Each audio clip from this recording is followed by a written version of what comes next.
Hello and welcome to W S cube take.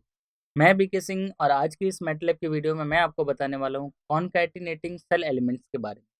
तो यानी कि अगर हमारे पास सेल हो या फिर सेल एलिमेंट हो, उसको हम कॉनकैटिनेट कैसे कर सकते हैं। यानी कॉनकैटिनेट का मतलब हम उसको कंबाइन कैसे कर सकते हैं एक साथ, आइदर रो वाइज और कॉलम वाइज। तो हम देखेंगे इस वीडियो के अंदर कॉनकैटिनेटिंग सेल एलिमेंट। तो सपोज उसके लिए हमारे पास पहले सेल एलिमेंट्स होने चाहिए। तो सेल एलिमेंट्स क्रिएट करने के लिए चलिए मैं वेरिएबल ले लेता हूँ C1 C2 C3। उसके पहले हम यहाँ पे फाइल के अंदर क्लियर ऑल, क्लोज ऑल और CLC फंक्शन का यूज़ ले लेंगे, ताकि हम जब प्रोग्राम को रन करें तो रन करने पे हमारा जो कमांड विंडो हो उसके अंदर सारे स्क्रीन हो वो क्लियर हो, जो वेरिएबल्स हो यहाँ वर्क स्पेस के अंदर वो क्लियर हो जाए, और अगर कोई फाइल्स ओपन हो वो क्लोज हो जाए। तो चलिए मैं यहाँ पे स्क्रिप्ट फाइल के अंदर ही मैं सबसे पहले ले लेता हूँ जो वेरिएबल, वो लेता हूँ C1। और इसके अंदर मैं सेल एलिमेंट असाइन कर रहा हूँ। तो आपको पता होना चाहिए कि सेल एलिमेंट असाइन करने के लिए हम कर्ली ब्रेसेस का यूज़ करते हैं। तो कर्ली ब्रेसेस यूज़ करेंगे तभी हमारे पास सेल एलिमेंट क्रिएट होगा, अदरवाइज वो नॉर्मल मैट्रिक्स एलिमेंट क्रिएट हो जाएगा रो एंड कॉलम वाइज। तो चलिए मैं यहाँ पे सेल एलिमेंट के लिए कर्ली ब्रेसेस का यूज़ करता हूँ, और ये कर्ली ब्रेसेस यूज़ करने से हमें ये पता चल जाए कि C1 क्या है, सेल एलिमेंट है। तो इसके अंदर मैं वैल्यू असाइन करता हूँ 1 2 एंड 3। जो ध्यान रखिए या तो कॉमा लगा सकते हैं या स्पेस दे सकते हैं। तो मैंने यहाँ पे कॉमा लगाया है। और वैसे ही C2 के अंदर मैं लेता हूँ, तो C2 के अंदर कुछ सेल एलिमेंट इस टाइप से ले लेता हूँ जो हमारे पास डिफरेंट डाटा टाइप्स के हों। तो मैं यहाँ पे A ले रहा हूँ, और यहाँ पे मैं ले रहा हूँ B, और यहाँ पे मैं ले ले रहा हूँ C। तो ये हमारे पास देखिएगा कि ये कैरेक्टर टाइप है, सिंगल कोट के अंदर इसको मेंशन किया है, लेकिन ये है हमारे कर्ली ब्रेसेस के अंदर ही।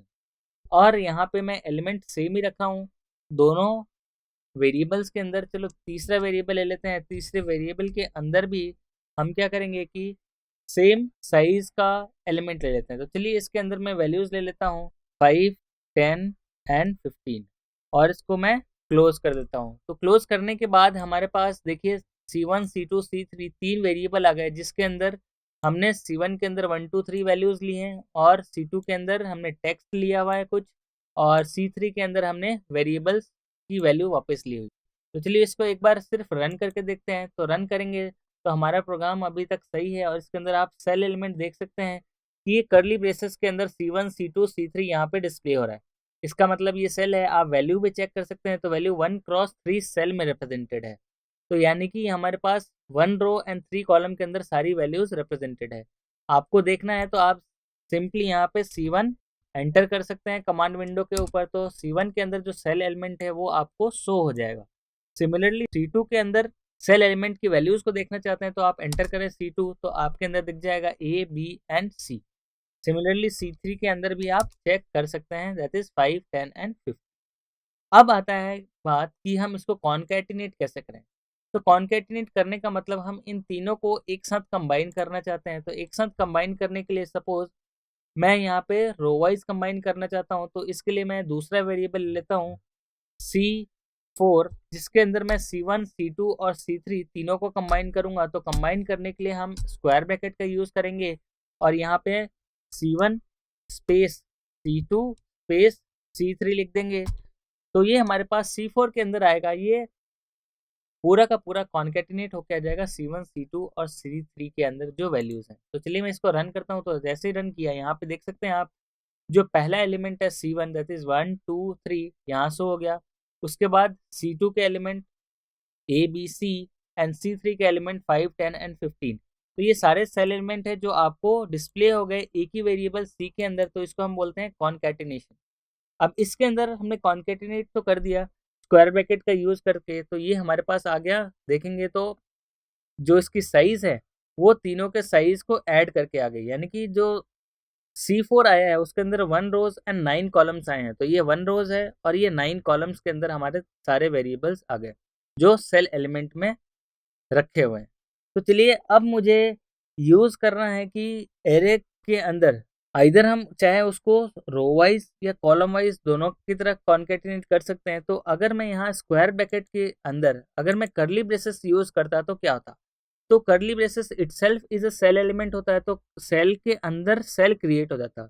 तो चलिए मैं यहाँ पे C5 लेता हूँ, इसी को एज इट इज पूरा का पूरा ले लेते हैं। तो यहाँ पे कमांड विंडो के अंदर चेक करते हैं, कमांड विंडो के अंदर मैं C5 ले रहा हूँ और जिसके अंदर मैं कर्ली ब्रेसेस के अंदर वही सारे एलिमेंट एज इट इज वापस से लिख देता हूँ।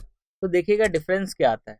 यहाँ पे देखिए, ये जो आउटपुट आया था जब हमने स्क्वायर ब्रैकेट लिया था, और ये जो आउटपुट आया जब हमने कर्ली ब्रेसेस लिया, यानी कि हमने एक और सेल क्रिएट किया, उसके अंदर हमने कॉन्केटिनेशन ऑफ सेल एलिमेंट को किया। यहाँ पे हमने C4 के अंदर वापस सेल को कॉन्केटिनेट नहीं किया, हमने क्या किया, जो पहले से सेल बना हुआ था उसको जस्ट कॉन्केटिनेट करके शो कर दिया। तो यानी यहाँ पे देखिएगा ये वैल्यूज शो होंगे, यहाँ पे आपके एलिमेंट की साइज शो होगी। तो C5 के अंदर अब देखिएगा 1x3 सेल ही है, बट अगर मैं और इसको ओपन करूँ तो इसके अंदर हमें सेल की वैल्यूज शो होगी। तो चलिए इसको मैं डबल क्लिक करता हूँ C5 को, तो यहाँ पे देखिएगा जो वेरिएबल है वो इस टाइप से शो हो रहा है। यहाँ पे देखिए C5 के अंदर 1x3 एलिमेंट। अब इसके अंदर मैं क्लिक करता हूँ तो आपको शो होगा ये सारे के सारे एलिमेंट। तो यहाँ पे अभी मैं इसको क्लोज करता हूँ, यहाँ पे देखिए इसको मैं डबल क्लिक करता हूँ तो उस सेल एलिमेंट के अंदर C5 के अंदर 1 रो एंड 1 कॉलम के अंदर जो वैल्यूज प्लेस हुई हैं वो 3 सेल एलिमेंट है, वो 1, 2 एंड 3 है। तो इस तरीके से वापस आप चेक कर सकते हैं C5 में, तो 5 1 रो एंड 1 कॉलम पे था, वैसे ही 2 रोज एंड 2 कॉलम के अंदर अगर मैं क्लिक करूं तो देखिए 1 रोज एंड 2 कॉलम के अंदर हमारे पास A, B और C वैल्यू शो हो रहा है। सिमिलरली अगर मैं थर्ड एलिमेंट के अंदर जाऊं, यानी 1 रो एंड थर्ड कॉलम पे, तो डबल क्लिक करता हूं तो यहाँ पे हमारे एलिमेंट 5, 10 एंड 15 तीनों शो हो जाएंगे। तो चलिए इसको एक बार क्लोज कर देता हूँ तीनों, और आपको वापस से बताता हूँ कि ये सेल एलिमेंट हमारे क्या है कि number of rose and columns के हिसाब से सेल के अंदर सेल क्रिएट हो गए, तो इसको हम नेस्टेड सेल भी बोलते हैं। तो ये हमारा देखिए पहले से C1, C2 और C3 एक सेल था, उसको हमने वापस C5 को एक सेल क्रिएट किया जिसके अंदर C1, C2, C3 already cell था। तो ये हमारा बोल सकते हैं कि ये हमारा नेस्टेड सेल है। तो चलिए ये तो था सेल क्रिएशन। अब मैं इसको क्लोज कर देता हूँ। अब इसके अंदर हम कॉन्केटिनेट कर लिया हमने सेल एलिमेंट के अंदर सेल एलिमेंट, और उसको एग्जाम्पल के थ्रू भी देख लिया। अब हम इसके अंदर क्या करेंगे कि रो वाइज कॉन्केटिनेट करते हैं। अभी तक तो हमने क्या किया कि कॉलम वाइज किया था, तो रो वाइज कॉन्केटिनेट करने के लिए हमारे पास नंबर ऑफ कॉलम्स होने चाहिए, वो सेम होने चाहिए। तो हमने यहाँ पे नंबर ऑफ कॉलम सेम लिए हैं, तीनों के अंदर C1, C2 और C3 के अंदर नंबर ऑफ कॉलम्स हमारे पास 3 है। तो चलिए मैं इसको कॉन्केटिनेशन रो वाइज करता हूँ। तो रो वाइज कॉन्केटिनेट करने के लिए मैं वेरिएबल C5 ले लेता हूँ, और इसके अंदर मैं स्क्वायर ब्रैकेट लेता हूँ, और फिर C1, फिर अब यहाँ पे क्या लगाना है आपको, सेमीकोलन, फिर C2, फिर आपको लगाना है सेमीकोलन, फिर C3। सेमीकोलन लगाने का मतलब ये है कि आपका नेक्स्ट रो में आ जाएगा, और ये हमारे पास नेक्स्ट रो। तो यहाँ पे 3 रो में कॉन्केटिनेशन होगा जहाँ पे नंबर ऑफ कॉलम्स सेम है। तो चलिए मैं इसको एक बार रन करता हूँ। तो जैसे ही रन किया आप देख सकते हैं C5 का जो आउटपुट आ रहा है अब कॉन्केटिनेट हो गया रो वाइज। तो हमने देखा कि 3 एलिमेंट है, तो रो वाइज कॉन्केटिनेशन के लिए नंबर ऑफ कॉलम्स सेम होने चाहिए। अगर नंबर ऑफ कॉलम्स सेम नहीं हो तो क्या होगा, तो चलिए यहाँ पे देख लेते हैं। नंबर ऑफ रोज सेम नहीं हो तो उसके लिए मैं एक वेरिएबल C ले लेता हूँ।